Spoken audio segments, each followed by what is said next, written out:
Welcome to Blue Nile Tutorials. Today, let's explore auditing for smaller entities and not-for-profit organizations. These types of organizations have unique characteristics and challenges. Smaller businesses typically have simpler structures and fewer resources, which can impact their financial reporting and internal controls. Key considerations include limited segregation of duties. Fewer staff may lead to overlapping roles, increasing the risk of errors or fraud. Auditors must adapt procedures to evaluate the adequacy of these systems. Not-for-profit organizations, NPOs. Auditing not-for-profits comes with distinct challenges due to their focus on mission rather than profit. Key areas of focus include internal controls.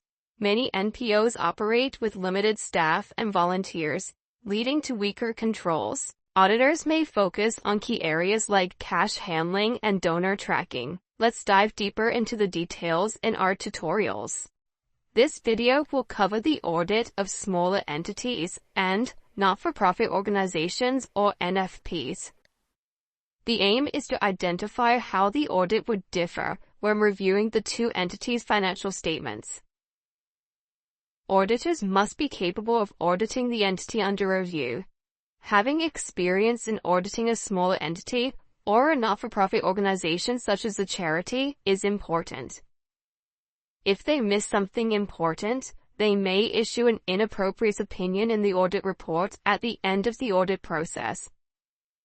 The ethical code states that one of the fundamental principles that should be followed is professional competence. This also enforces the importance of understanding the client and its industry. We are going to start by looking at the audit of a smaller entity. This entity may not even require a statutory audit in some countries. Smaller entities are given an exemption from audit in the UK, for example, but they may still request an audit if they feel it benefits them. The reasons for not requiring a statutory audit are: the shareholders are often the directors of the entity, operating and managing their own business, and so there is less concern about whether their investment is being looked after. They may have only a few members of staff. This makes the disruption of the auditors coming in more of a burden on the company. Audits are expensive. This cost may outweigh any benefits an audit would have for the company. Control systems may be limited. With fewer resources, the systems may be more straightforward and not requiring expert advice from the auditor. If a smaller entity requires an external audit, the auditors would ensure that they have the correct audit team in place with the experience needed to conduct the audit properly. An audit of this kind has advantages and disadvantages. Some advantages are that it can be relatively low audit risk. If a business operates in a straightforward field that is easily understood by the auditor, there will be fewer transactions and therefore more time to review the business more thoroughly. In some audits, it may even be more effective to test 100% of the transactions. The shareholders run the company. With direct control, the management will have full understanding and responsibility for the organization and can assist the auditor effectively. They may be met with less resistance from management because of this. The systems will often be straightforward and easier to understand, and this makes the assessment of control systems and their reliability easier.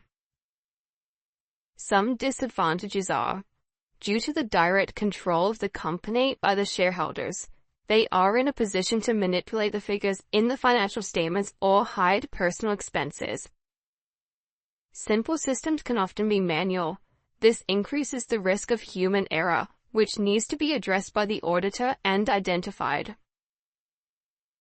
Due to limited staff, there may be a lack of segregation of duties. Having one staff member responsible for an entire control system can increase the risk of fraud.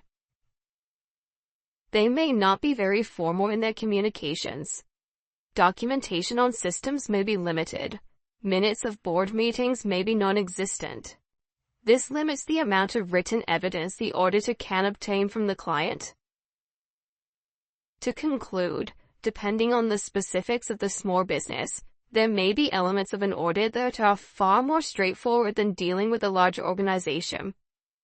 There will possibly be less substantive testing.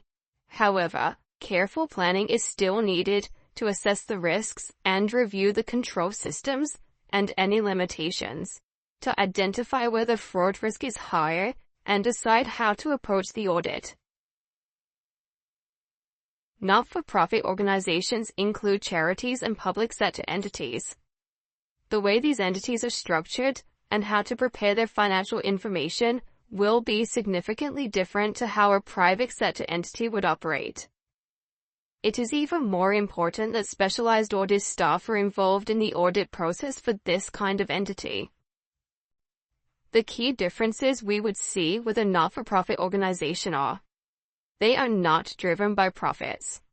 Their objectives may vary, but as an example, it could be to provide a service and not to make money. They will not have shareholders. There will be no investors looking for a return on their money, and there will be no dividend payments. The format of the financial information being presented will also be different. For example, a charity would prepare a statement of financial activities, which is formatted differently to a statement of profit and loss, as they are not in operation to make a profit. Auditing not-for-profit organizations come with their own audit risks. An example of some of these are: as with smaller entities, their resources are restricted, and so there may be a lack of segregation of duties and simple systems not documented. This could increase the risk of fraud and error. These entities are controlled by trustees. They often work part-time, and they may not have the expertise or time to make good strategic decisions. Volunteers are used to keep costs down. They may lack skills and make mistakes, but also they may not stay long and then not be available to assist the auditor with explanations after the year end. Income may depend on external factors. Government grants may be needed, which may depend on criteria being met, and changes in these criteria being made. Donations may also be relied upon, which may depend on the economic climate and their public profile. They may have very complex regulations to follow. These must be understood by the auditor to ensure they can assess whether they have been followed correctly, and this increases the risk of disclosure notes being inadequate. The going concern review is more difficult. As there is often reliance on donations and grants for income, external factors are very important in assessing the survival of the entity. Any sudden change in circumstances could affect the entity's short term. The audit approach for this type of entity should include careful planning. The materiality percentage will be low to address the high risk. This will increase the amount of audit testing performed. A specialized audit team will be required. If controls are not deemed effective, pure substantive testing may be required. Analytical procedures will be useful. If control systems are limited, they will provide the auditor with evidence to assess whether further testing is necessary. And if there are any issues gathering the evidence needed to form an audit opinion, as always, the auditor may need to modify their audit report. I hope you found this video useful. Thank you for watching.